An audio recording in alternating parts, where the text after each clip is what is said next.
এই বাইকটা নিয়ে এখন বর্তমানে অনেকে ভিডিও করতেছে, এটা নাকি বাংলাদেশের top bike, top modify bike. এখন কথা হচ্ছে ভাই, আমি আপনাদেরকে দেখাই এই বাইকের মধ্যে কিছুই নাই, এক কথায় কিছুই নাই।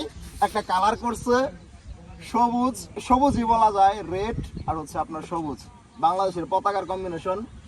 মোটোজিপি এখানে লেখছে মোটোজিপি, আবার নিজের নাম লেখা দিয়েছে মোটোজিপি এডিশনের মধ্যে নিজের নাম। এটা কি ভাই মোটোজিপি হইলো নাকি?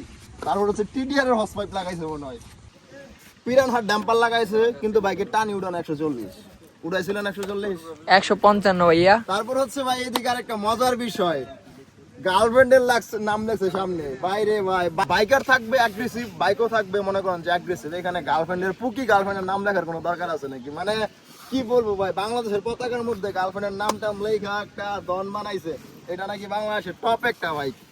মানে ভাই কিছুই না এটার মধ্যে, কি আছে? একটা অ্যাডেলিনের কপি লাগাই দিছে, ছাপড়িটা হেডলাইট ব্ল্যাক করে, কিন্তু এটা ভাই একদম এক্সট্রিম লেভেলে নিয়ে গেছে। হেডলাইট মানে একদম কালার করে রেখে দিছে, এটার মধ্যে কোনো লাইটই নাই ভাই। এটা রাত্রে মোবাইলের ফ্ল্যাশ দিয়ে চালায়, আর মনে হয় রাইডার মনে হয় রাত্রে চালাই নাই ভাই, না চালাইলো একটু একটু মোবাইলের ফ্ল্যাশ দিয়ে চালায়, বুঝছেন? এই হচ্ছে অবস্থা। এটা নাকি বিডি টপ বাইক ভাই, এটার মধ্যে কিছুই নাই। বাংলাদেশের পতাকা, মোটোজিপি এডিশনের মধ্যে নিজের নাম, মানে পুরাই একটা দন বানাইছে ভাই। বাইকের অনার এখানে নাই, যদি দেখতো ভাই আবার মারতো পুরা।